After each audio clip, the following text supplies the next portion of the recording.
La théorie ZFC, c'est bien beau, mais comme on l'a vu dans le précédent épisode, cela ne va pas suffire pour créer la notion de profondeur. On a donc besoin de remodéliser un peu ces axiomes, d'en ajouter de nouveaux, d'en supprimer quelques-uns, de modifier quelques axiomes, de façon à créer une théorie cohérente et la plus complète possible. Mais des recherches, la théorie des ensembles profonds, épisode 4, c'est parti!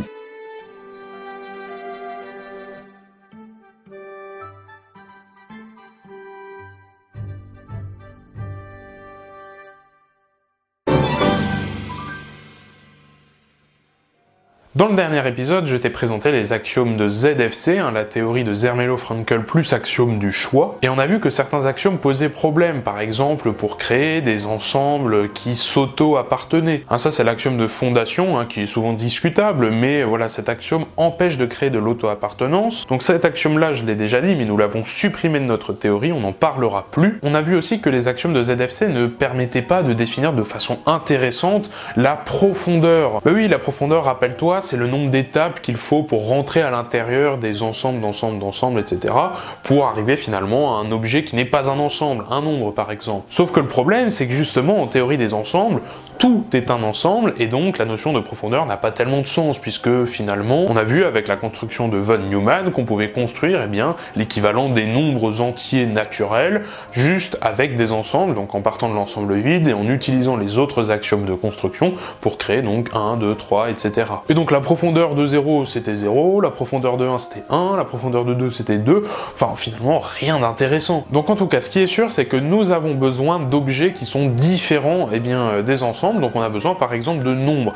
Et pour l'instant, les nombres n'existent pas dans notre théorie, du moins dans la théorie ZFC, les nombres n'existent pas. Et nous allons avoir aussi besoin de faire la distinction justement entre ces deux objets. On va devoir faire une distinction claire, nette et précise des ensembles et des nombres. Ce sont deux objets différents dont on ne peut pas appliquer les mêmes fonctions. Donc on ne peut pas manipuler de la même façon des ensembles et des nombres, et ça, il va falloir être très clair là-dessus. Donc ce que je te propose dans cet épisode de mes recherches, qui sera a priori un peu plus court que les précédents, c'est d'essayer d'explorer de nouveaux axiomes, voir où ça peut mener, vérifier que c'est quand même cohérent et qu'on ne fait pas de bêtises, et donc on commence avec le premier axiome.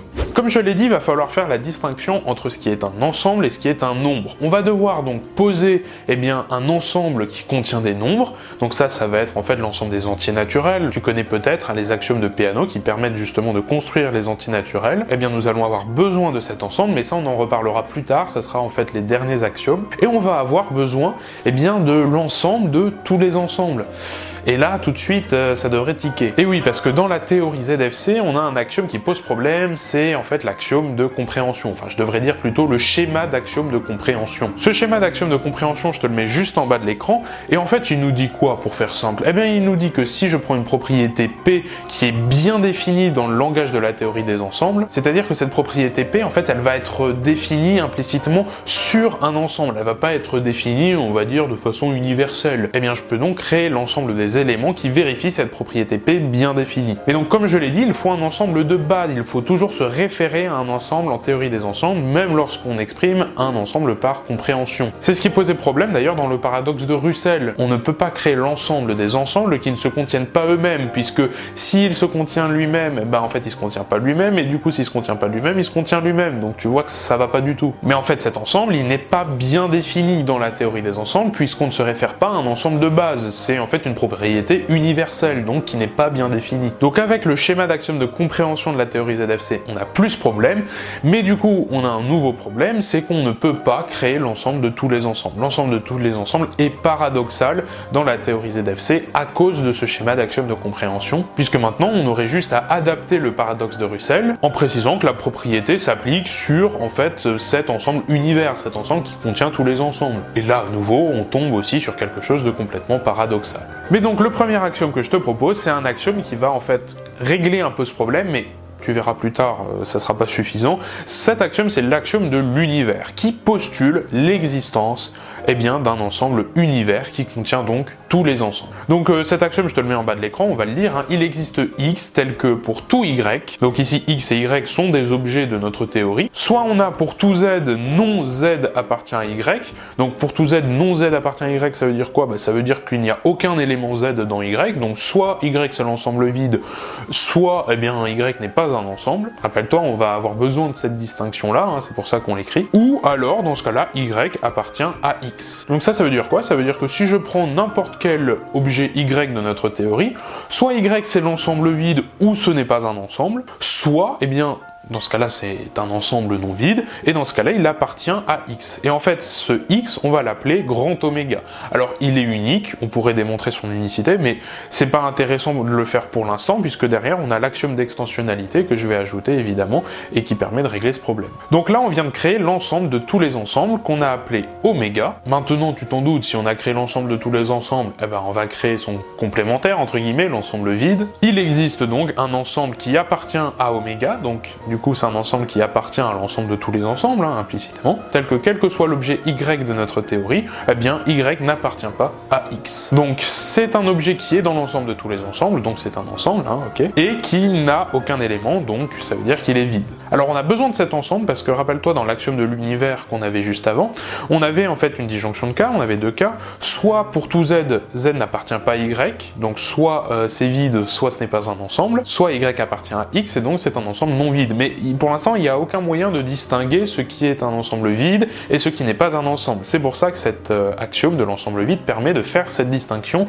entre un ensemble vide et un objet qui n'est pas un ensemble. On a l'axiome d'extensionnalité maintenant qui permet de vérifier l'égalité entre deux ensembles, hein, c'est en quelque sorte la double inclusion. Alors je l'ai écrit sous deux formes, hein, la forme compliquée où on entre là dans un formalisme complètement illisible. Je l'ai écrit de manière beaucoup plus raccourcie juste en dessous. Donc pour tout A appartenant à oméga, c'est-à-dire pour tout ensemble A, pour tout B appartenant à oméga, donc pour tout ensemble B. Alors là on a une implication, donc si pour tout x est dans A, c'est équivalent à dire que x est dans B, alors ça veut dire que A est égal à B. Donc derrière l'équivalence se cache en fait une double implication, et derrière cette idée d'implication, on a bien l'idée d'inclusion du coup des ensembles. Donc en fait ici on a l'équivalent de la double inclusion. Donc si on a la double inclusion, alors on a l'égalité des ensembles, donc ça c'est l'axiome d'extensionnalité. Tu connais l'axiome de la paire, hein, j'en ai déjà parlé quand j'ai parlé de la théorie ZFC. L'axiome de la paire permet en fait de prendre deux ensembles et de créer un ensemble qui contient ces deux ensembles. Et bien ici on a l'axiome de la paire généralisée, c'est-à-dire qu'en fait on va pas prendre nécessairement deux ensembles, on va prendre deux objets de notre théorie.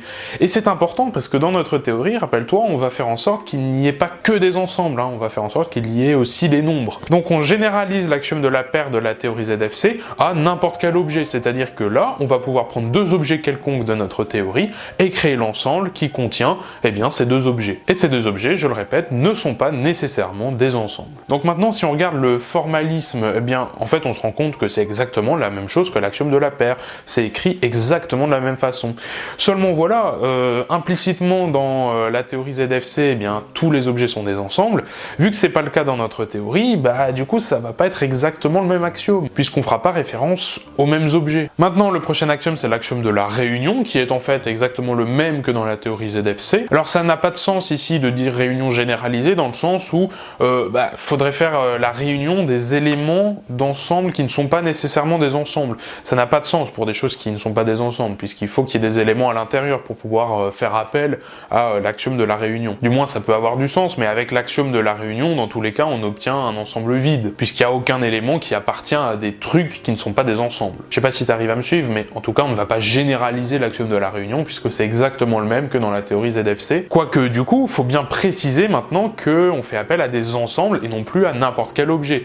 Et donc du coup, ça va être différent dans l'écriture maintenant. L'axiome de la paire généralisée du coup n'est plus le même que l'axiome de la paire parce qu'il ne fait plus appel aux mêmes objets, mais par contre dans son écriture c'était la même chose.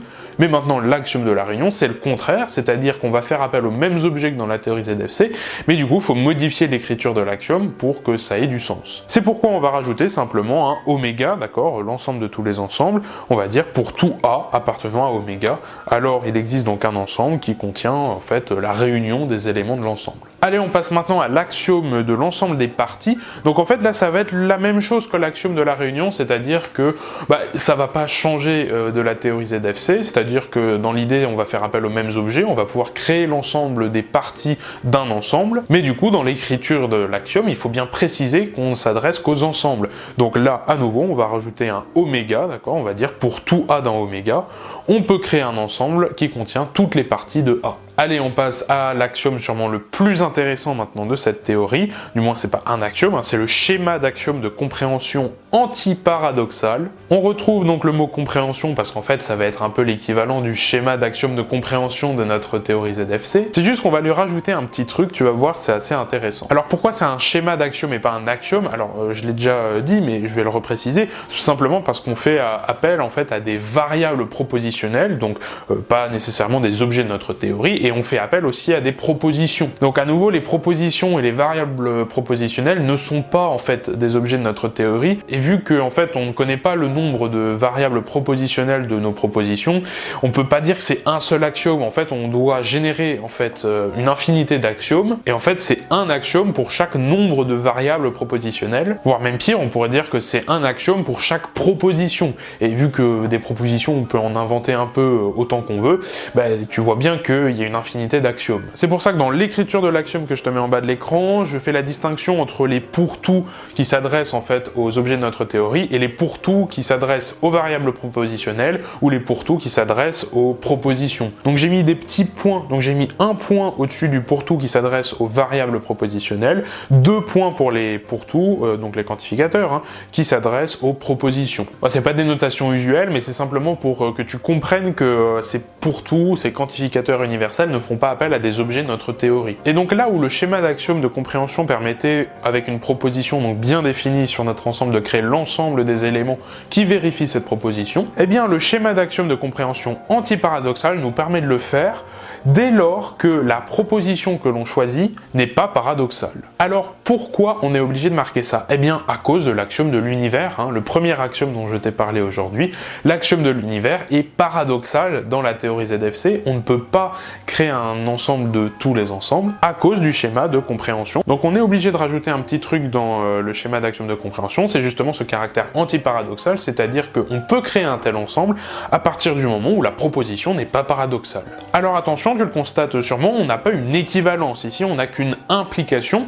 Alors pourquoi? Eh bien tout simplement parce que si on a une équivalence, ça va être difficile de vérifier que c'est cohérent, de vérifier qu'on peut vraiment créer des ensembles à partir de cet axiome. Alors de toute façon ça va être très compliqué, voire impossible, de vérifier que cette théorie que je te propose est cohérente, et même d'après l'un des théorèmes d'incomplétude de Gödel, c'est même impossible de vérifier que cette théorie est cohérente dans elle-même, puisqu'en plus elle va contenir l'arithmétique de Peano dont je vais te parler tout à l'heure. Par contre, on pourrait vérifier qu'elle n'est pas cohérente. Si jamais elle n'est pas cohérente, effectivement, on pourrait éventuellement créer un objet qui est paradoxal, donc un objet qui vérifierait un axiome mais pas un autre, donc ça serait paradoxal. Et donc pour pouvoir créer facilement en fait des ensembles par compréhension, on va pas pouvoir mettre une équivalence parce que là on augmenterait énormément les chances que notre théorie ne soit pas cohérente, parce que il y a d'autres axiomes de construction qui pourraient ne pas être cohérents avec ce schéma d'axiome si on avait une équivalence. Donc là, comme on a juste une implication, si on a une propriété P qui n'est pas paradoxale, alors on peut construire l'ensemble des éléments qui vérifient cette propriété P. Donc là, ça réduit les chances que notre théorie soit incohérente. Voilà, on a vu tous les axiomes, on va dire, de construction des ensembles, donc un peu les équivalents en fait de la théorie ZFC. On a juste rajouté l'axiome de l'univers qui postule l'existence d'un ensemble de tous les ensembles. Alors il y a d'autres axiomes dont on n'a pas parlé, comme par exemple le schéma d'axiome de remplacement. Je vais pas en parler dans cette vidéo parce qu'il est vraiment très complexe et il n'est pas très intéressant à aborder pour le moment. L'axiome de fondation, je te l'ai dit, on ne va plus tellement en parler parce que ça y est, on l'a viré de notre théorie, ça fait un bon bout de temps qu'on l'a fait maintenant. Et l'axiome du choix, à nouveau, je ne vais pas t'en parler aujourd'hui parce que pour l'instant, on n'en verra pas l'utilité. Maintenant, ce que je te propose, c'est de rajouter un nouvel axiome qui là va tout bouleverser. C'est en fait l'axiome numérique. L'axiome numérique va postuler l'existence d'un ensemble qui ne contient pas des ensembles, mais et qui contient des nombres. Alors comme par hasard, cet ensemble on va l'appeler grand N, comme l'ensemble des antinaturels, et tu verras ça va être très cohérent. Cet ensemble grand N, alors d'une part il est non vide, et ensuite si je prends un objet X de notre théorie, eh bien cet objet X en fait ne peut pas appartenir à la fois à grand N et à la fois à oméga. Autrement dit, oméga et N sont disjoints. Il n'y a pas d'éléments communs entre les deux. Autrement dit, les éléments, s'il y en a, pour l'instant on ne dit pas qu'il y a des éléments dedans, mais s'il y a des éléments dans grand N, eh bien ça ne sera pas des ensembles, et réciproquement les ensembles ne peuvent pas appartenir à grand N, donc on a bien ici des ensembles disjoints. Et en plus de ça, notre grand N, en fait ça va être un modèle des 6 propriétés, des 6 autres axiomes que je vais énoncer juste après. Donc quand on parle de modèle en théorie axiomatique comme ceci, ça veut dire que en fait c'est un objet qui va vérifier des propriétés, qui va vérifier des axiomes que l'on va citer. Et donc il y en a 6 des axiomes que je vais te citer. Donc si on l'écrit comme ça, l'axiome numérique c'est simplement pour gagner un peu de place, parce que sinon en fait faudrait mettre bout à bout les 6 axiomes que je vais te citer après, pour dire que grand N c'est bien un modèle de notre théorie. Et plutôt que de les mettre bout à bout, je mets, voilà, on a les propriétés de 1 à 6 qui vont être vérifiées, et les propriétés de 1 à 6, je vais te les donner juste après. Le premier axiome que vérifie grand N, c'est l'axiome du 0.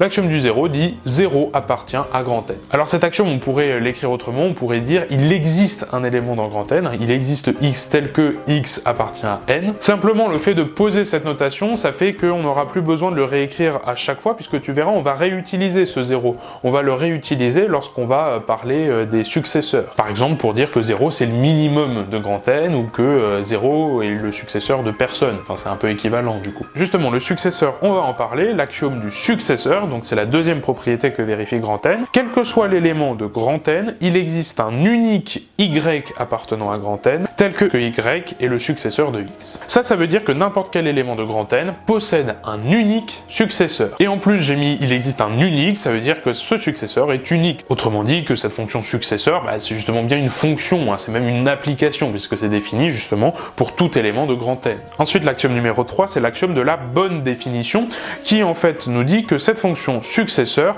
n'est pas définie pour les ensembles. Elle est définie uniquement, du moins elle est bien définie uniquement, pour des éléments de grand N, donc pour des nombres implicitement. Donc ça, on l'écrit, quel que soit l'ensemble qui appartient à oméga, donc, quel que soit Y, donc quel que soit l'objet Y de notre théorie, le successeur de X ne peut pas être égal à Y. Ça veut dire que le successeur d'un ensemble n'a pas de sens. Maintenant, axiome numéro 4, c'est l'axiome du minimum qui va postuler, donc que 0, c'est le minimum. Et en fait, on a même une sorte d'équivalence, puisque cet axiome va nous dire que en fait 0, c'est un élément qui effectivement n'est le successeur de personne, mais qui en plus est le seul à n'être le successeur de personne. Et donc ça veut dire qu'on a ce qu'on appelle un ordre total, c'est-à-dire qu'en fait on peut ordonner tous les éléments un par un, sans qu'il y en ait un qui sorte un peu de cette liste, c'est-à-dire qu'on peut bien les trier en fait les éléments. Ensuite on a l'axiome de l'injectivité qui nous dit que si je prends X et Y des entiers naturels, donc appartenant à grand N, si jamais le successeur de X c'est égal au successeur de Y, ça veut dire que X est égal à Y. Donc ça c'est ce qu'on appelle l'injectivité. Donc là notre fonction successeur est injective, c'est-à-dire que l'égalité des successeurs, ça implique en fait l'égalité des nombres de départ, ça implique l'égalité des antécédents. Et enfin le sixième, c'est l'axiome de récurrence. Alors je l'ai appelé comme ça parce que ça permet en fait de comprendre comment fonctionne un raisonnement par récurrence. Et cet axiome va en quelque sorte postuler l'unicité de grand N, c'est-à-dire l'unique ensemble qui vérifie en fait cette idée de récurrence. C'est-à-dire que si je prends un ensemble A quelconque, d'accord, c'est pas forcément N, si jamais on a 0 qui est à l'intérieur de A, si en plus de ça, tous les éléments de A sont des antinaturels, autrement dit, en fait, si A est inclus dans N, mais que dans ces antinaturels, on a 0, et qu'en plus de ça, tous les successeurs des éléments de A sont dans A, ça veut dire que A est égal à grand N. Donc grand N est le seul ensemble à vérifier cette idée de récurrence, donc avec l'élément 0, et avec si jamais on a un élément, alors on a son successeur. Tu vois, c'est ça la récurrence, Tu sais, quand tu fais une démonstration par récurrence, t'as cette idée-là, tu démontres l'initialisation, donc c'est vrai à un certain rang, et si jamais c'est vrai à un rang, c'est vrai au rang d'après. Pouf, voilà, on en a fini avec tous ces axiomes de notre merveilleuse théorie des ensembles profonds. À partir de là, la notion de profondeur a vachement plus d'intérêt, puisque maintenant on peut parler de profondeur pour des ensembles numériques, des ensembles qui ne contiennent pas forcément des ensembles. Et donc pour définir rigoureusement dans notre théorie ce qu'est la profondeur, il va falloir aussi définir rigoureusement ce qu'est le minimum, et tu verras, ça va pas forcément être très simple. Mais pour que cette vidéo reste digeste, on ne va pas en parler aujourd'hui, aujourd'hui, mais on va en parler évidemment dans le prochain épisode. Donc justement, moi je te propose d'étudier ça, d'essayer de construire des objets mathématiques à partir de ces axiomes-là, essaye de construire des ensembles, essaye de construire des nombres en te référant uniquement aux axiomes. Par exemple, si tu prends les nombres 1, 2 et 3, va pas me dire « Oh bah du coup je peux créer l'ensemble qui contient 1, 2 et 3 ». Bah non, parce que là, il n'y a pas d'axiome qui permet de dire directement ça. On est obligé de passer par plusieurs axiomes avant d'arriver à ce résultat-là. Donc c'est ce que je te propose de faire, essaye de me créer l'ensemble qui contient 1, 2 et 3 en partant uniquement des axiomes que je t'ai donnés, en supposant que 1 c'est bien le successeur de 0, que 2 c'est le successeur de 1 et que 3 c'est le successeur de 2. Bon, ça c'est une évidence, mais je préfère quand même te le préciser. Et donc je te laisse me proposer ta réponse dans les commentaires de cette vidéo, mais tu peux le faire aussi si c'est plus simple pour toi, ce que je comprends, parce qu'on peut pas écrire facilement des maths sur YouTube, le faire sur mon serveur Discord qui est dans la description, ou me l'envoyer par mail si jamais tu veux que ça reste parfaitement anonyme. En tout cas, j'espère que ce 4e épisode de Mes Recherches t'a plu. Si c'est le cas, partage-le sur tes réseaux sociaux, lâche un like, un commentaire pour donner ton avis, abonne-toi à la chaîne pour ne pas manquer les futures vidéos, mais surtout si tu veux me soutenir financièrement, tu peux souscrire à la chaîne en cliquant sur le bouton rejoindre ou acheter l'un de mes t-shirts dans la Médé boutique. Merci et quant à moi je te dis à la prochaine, salut!